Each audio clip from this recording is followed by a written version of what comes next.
श्री शिव महापुराण रुद्र संहिता युद्धखंड अथ सप्तदशोध्याय। विष्णु और जलंधर के युद्ध में जलंधर के पराक्रम से संतुष्ट विष्णु का देवों एवं लक्ष्मी सहित उसके नगर में निवास करना। सनत कुमार वाच अथ दैत्या महावीर्याः शूलयः परशुपुटपट्टिशयः निजघ्नुः सर्वदेवांश भयव्याकुलमानसान् दैत्यायुधय समाविद्ध देहा देवाः सभासवाः रणाद्विद्युद्रुवुः सर्वे भयव्याकुलमानसाः पलायन् परान् दृष्ट्वा ऋषिकेशः सुरानथ विष्णुर्वै गरुडारूढो योद्धुं ध्याययो द्रुतम्। सनत कुमार बोले, इसके बाद महापराक्रमी दैत्य शूल परशु एवं पट्टिशों से भय से व्याकुल चित्त वाले देवताओं पर प्रहार करने लगे। तब दैत्यों के आयुधों से छिन्न भिन्न शरीर वाले इंद्र सहित सभी देवता भय से व्याकुल चित्त हो उठे और रण से भागने लगे। तत्पश्चात देवताओं को भागते हुए देखकर ऋषिकेश विष्णु गरुड़ पर सवार होकर शीघ्र ही युद्ध करने के लिए आ गए। सुदर्शनेन चक्रेण सर्वतः प्रस्फुरन् रुचा सुशोभितकराब्जश्च रेगे भक्ता भयङ्करः शङ्ख खड्ग गदा शारङ्गधारी क्रोधसमन्वितः कठोरास्त्रो महावीरः सर्वयुद्धविशारदः धनुषं शारङ्गनामानं विस्फूर्य विननादः तस्य नादेन त्रैलोक्यं पूरितं महता मुने। भक्तों को अभय देने वाले वे विष्णु चारों ओर प्रकाश फैलाते हुए सुदर्शन चक्र को हाथ में धारण करने के कारण अत्यंत शोभायमान हो रहे थे। हे मुने, समस्त युद्धों में विशारद शंख खड्ग गदा एवं शारंग धनुष धारण किए हुए कठोर अस्त्रों से युक्त तथा अत्यंत कुपित उन महावीर विष्णु ने शारंग नामक धनुष चढ़ाकर उसकी टंकार की। उसके महान नाद से त्रिलोकी व्याप्त हो गई। शारंग निस्सृत बाणैश्च दितिजानां शिरांसि वै चकर्त भगवान विष्णु कोटिशोरुत्थितसमाकुलः। क्रोध में भरे हुए भगवान विष्णु ने धनुष से छोड़े गए बाणों के द्वारा करोड़ों दैत्यों के सिर काट डाले। अथारुणानुज जव पक्षवात प्रपीडिताः वात्या विवर्तिता दैत्या बभ्रमुः खे यथा घनाः ततो जलंधरो दृष्ट्वा दैत्यान् वात्या प्रपीडितान् चुक्रोधाति महादैत्यो देववृंद भयंकरः। उस समय अरुण के छोटे भाई गरुड़ के पंखों की वायु के वेग से पीड़ित हुए दैत्य आकाश में पवन प्रेरित बादलों के समान चक्कर काटने लगे। तब दैत्यों को गरुड़ के पंखों की आंधी से पीड़ित देखकर देवताओं में भय उत्पन्न करने वाले महादैत्य जलंधर ने अत्यधिक क्रोध किया। मर्दयन्तं च तं दृष्ट्वा दैत्यान् प्रस्फुरिताधरः योद्धुमभ्याययौ वीरो वेगेन हरिणा सह स चकार महानादम् देवासुरभयङ्करं दैत्यानामधिपः कर्णा विदेनाः श्रवणात् ततः। उन्हें दैत्यों को मर्दित करता हुआ देखकर फड़कते हुए ओंठों वाला वह जलंधर विष्णु से युद्ध करने के लिए वेगपूर्वक आ गया। उस दैत्यपति ने देवताओं तथा असुरों को भय उत्पन्न करने वाला महानाद किया। उससे सुनने वालों के कान विदीर्ण हो गए। भयंकरेण दैत्यस्य नादेनापूरितं तदा जलंधरस्य महता चकंपे सकलं जगत्। दैत्य जलंधर के महाभयंकर नाद से सारा जगत व्याप्त हो गया और कांप उठा। तथा संभवद्युद्धं विष्णु दैत्येन्द्र मुख्योर्महत् आकाशं कुर्वतोर्बाणस्तदा निरवकाशवत्। इसके बाद बाणों से आकाश को पूर्ण करते हुए विष्णु तथा उस दैत्येंद्र में घमासान युद्ध होने लगा। तयोषतेन युद्धेन परस्परं भून्मुने देवासुरसिद्धानां भीकरेणातिविस्मयः विष्णुर्दैत्यस्य बाणौघैर्ध्वजं छत्रं धनुशरान् चिच्छेदतं च हृदये बाणेनैकेन ताडयन् ततो दैत्यः समुत्पत्य गदापणिस्त्वरान्वितः आहत्य गरुणं मूर्धनि पातयामास भूतले। हे मुने, परस्पर उन दोनों के उस भयंकर युद्ध से देवों, असुरों, ऋषियों तथा सिद्धों को बड़ा आश्चर्य उत्पन्न हुआ। विष्णु ने दैत्य की छाती में एक बाण से प्रहार करते हुए बाण समूहों से उसके ध्वज, छत्र, धनुष तथा बाणों को काट दिया। इसी बीच उस दैत्य ने भी बड़ी शीघ्रता से हाथ में गदा लेकर उछलकर उस गदा से गरुड़ के सिर पर प्रहार करके उसे पृथ्वी पर गिरा दिया। विष्णुं जघान शूलेन तीक्ष्णेन प्रस्फुरत्रुचा हृदये क्रोध संयुक्तो दैत्यास्फुरिताधरः। फड़कते हुए ओंठों वाले उस दैत्य ने कुपित होकर अपने चमचमाते हुए तीक्ष्ण शूल से भगवान विष्णु की छाती पर प्रहार किया। विष्णुर्गदां च खड्गेन चिच्छेद प्रहसन्यो तं विद्याधक्षरैस्तीक्ष्णैः शारङ्गं विस्फुर्य दैत्यः। उसके बाद दैत्य नाशक विष्णु ने हंसते हुए अपने खड्ग से उसकी गदा काट दी और शारंग धनुष की प्रत्यंचा चढ़ाकर तीक्ष्ण बाणों से उसे भेज दिया।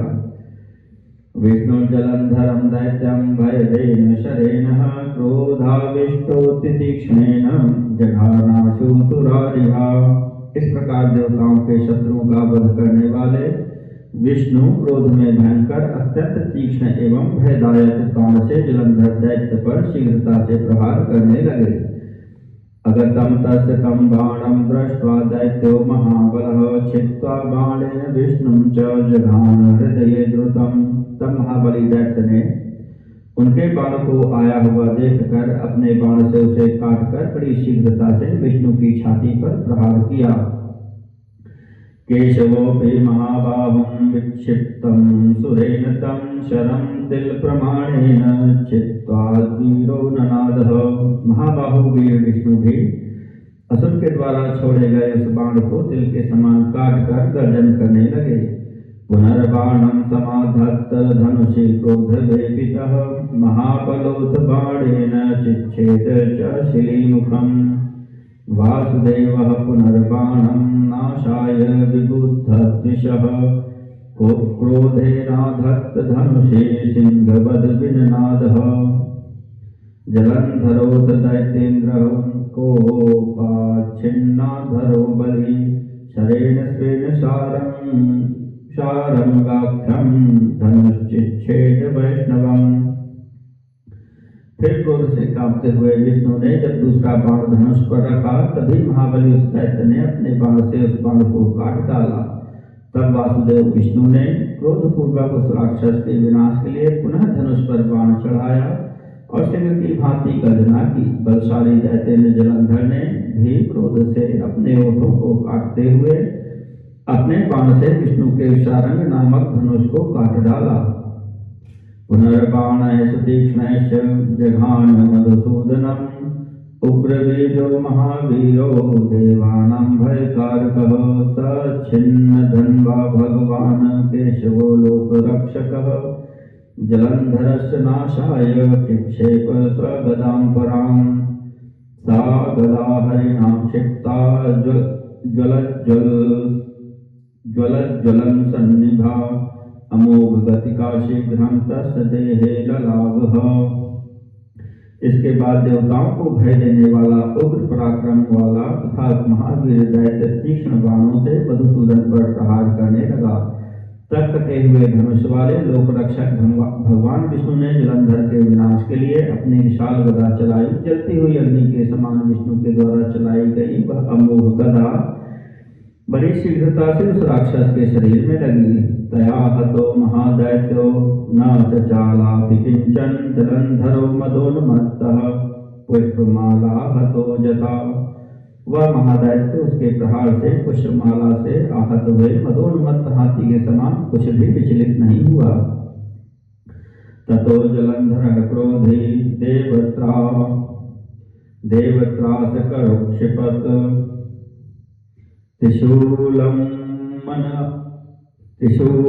त्रिशूलमनलाकारं हरे रणदुर्मदः।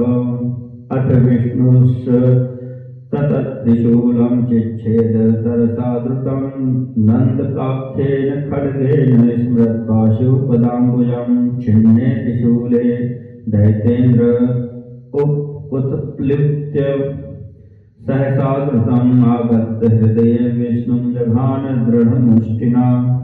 तदनंतर देवताओं में भय उत्पन्न करने वाले रणदुर्मद उस जलंधर ने क्रोध में भरकर अग्नि के सदृश त्रिशूल विष्णु पर चलाया। तब विष्णु ने शिव जी के चरण कमलों का स्मरण करके अपने नंदक नामक खड्ग से शीघ्र ही बड़े तेजी से उस त्रिशूल को काट दिया। त्रिशूल के कट जाने पर उस दैत्य ने सहसा उछलकर शीघ्रता पूर्वक आकर अपनी दृढ़ मुष्टि से विष्णु की छाती पर प्रहार किया।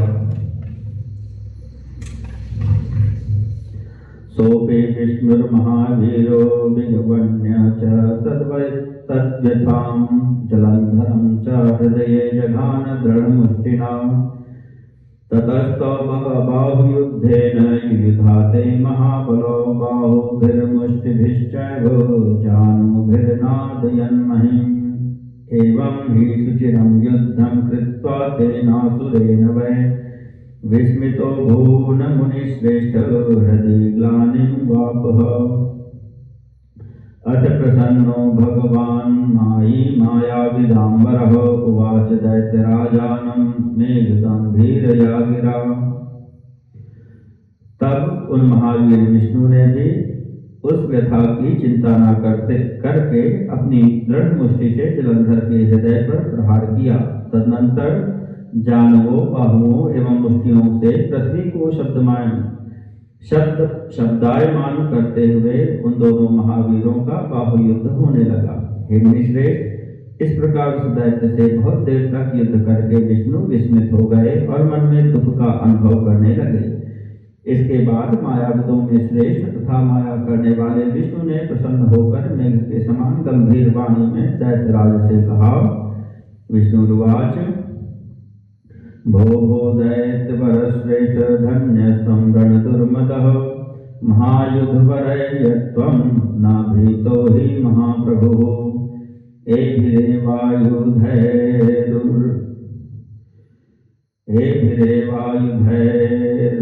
एभिरेवायुधैरुग्रैर्दैत्या हि बहवो हताः महाजौ दुर्मदा वीराश्छिन्नदेहा मृतिं गताः। युद्धेन ते महादैत्य प्रसन्नोऽस्मि महान् भवान् नादृष्टस्त्वत्समो वीरस्त्रिलोके सचराचरे। विष्णु जी बोले, हे दैत्य श्रेष्ठ, तुम महाप्रभु रणदुर्मद तथा धन्य हो जो इन उत्तम आयुधों से तनिक भी भयभीत नहीं हुए। मैंने इन्हीं उग्र आयुधों से महायुद्ध में बहुत से दुर्मद तथा वीर दैत्यों को मारा है। वे छिन्न देह होकर मृत्यु को प्राप्त हो गए। हे महादैत्य, मैं तुम्हारे युद्ध से प्रसन्न हो गया हूँ। तुम महान हो, तुम्हारे समान वीर चराचर सहित लोकी में आज तक दिखाई नहीं पड़ा। वरं वरय दैत्येन्द्र प्रीतोऽस्मि तव विक्रमात् अदेयमपि ते दद्मि यत्ते मनसि वर्तते। हे दैत्यराज, तुम्हारे पराक्रम से मैं प्रसन्न हूँ। तुम्हारे मन में जो भी हो उस वर को मांगो, वह अदेय हो तो भी तुम्हें दूंगा। जलंधरवाच यदि भावुकतुष्टोऽसि वरमेतं ददस्व मे मदभगिन्या मया सार्धं मदगेहे सगुणो वस। जलंधर बोला, हे भावुक, यदि आप प्रसन्न हैं तो मुझे यह वरदान दीजिए कि आप मेरी बहन महालक्ष्मी तथा अपने गणों के साथ मेरे घर में निवास करेंगे। सनत कुमार वाच तथा कर्णवचस्तस्य महादैत्यस्य खिन्नधीः तथा स्फुटि च देवेशो जगाद भगवान हरिः। सनत कुमार बोले, उस महादैत्य के इस वचन को सुनकर खिन्न मन वाले देवेश भगवान विष्णु ने ऐसा ही हो यह कहा। उवास ततो विष्णु सर्वदेव गणैस्तः जलंधरम नाम पुरमागत्य रमया सह। उसके बाद विष्णु जी सभी देवताओं एवं महालक्ष्मी के साथ जलंधर के नगर में आकर निवास करने लगे। अथो जलंधरो दैत्यः स्वभगिन्या च विष्णुना उवास स्वालयं प्राप्तो हर्षाकुलितमानसः। तब हर्ष से पूर्ण मन वाला वह जलंधर भी अपने घर आकर अपनी बहन लक्ष्मी और विष्णु के साथ निवास करने लगा। जलंधरोथ देवानां धिकारेषु दानवान् स्थापयित्वा सहर्षः सन् पुनरागान् महीतले। जब वह जलंधर देवताओं के अधिकार पर दानवों को नियुक्त कर हर्षित होकर पुनः पृथ्वी पर लौट आया। देवगंधर्व सिद्धेषु यत् किंचित् रत्न संचितं तदात्मवशगं कृत्वा तिष्ठत् सागर नंदनः पाताल भवने दैत्यं निशुम्भं तु महाबलं स्थापयित्वा सदेशेखाधीना नयद भूतलं बलि। देवगंधर्व सिद्धौघान् सर्पराक्षस मानुषान् स्वपुरेण आभरान् कृत्वा शशास भुवनत्रयम्। वह सागर पुत्र जलंधर देव गंधर्व एवं सिद्धों के पास जो रत्न संचित था उसे अपने अधीन करके रहने लगा। वह महाबली पाताल लोक में महाबलवान निशुंभ नामक दैत्य को स्थापित कर शेष आदि को पृथ्वी पर ले आया और देवगंधर्व सिद्ध सर्प राक्षस तथा मनुष्यों को अपने पुर में नागरिक बनाकर तीनों लोगों पर शासन करने लगा। एवं जलंधरः कृत्वा देवान् स्ववशवर्तिनः धर्मेण पालयामास प्रजाः पुत्रान्यवौरसान्। न कश्चित् व्याधितो नैव दुःखितो न प्रशस्तता न दीनो दृश्यते तस्मिन् धर्माद्राज्यं प्रशासति। इस प्रकार देवगणों को अपने वश में करके जलंधर धर्मपूर्वक प्रजाओं का पालन वैसे ही करने लगा जैसे पिता अपने औरस पुत्र का पालन करता है। उसके धर्मपूर्वक राज्य का शासन करते रहने पर कोई भी रोगी दुखी दुर्बल और दीन नहीं दिखाई पड़ता था। इति श्री शिव महापुराणे द्वितीयायां रुद्रसंहितायां पंचमे युद्धखंडे जलंधरोपाख्याने विष्णु जलंधर युद्धवर्णनम नाम सप्तदशोऽध्यायः।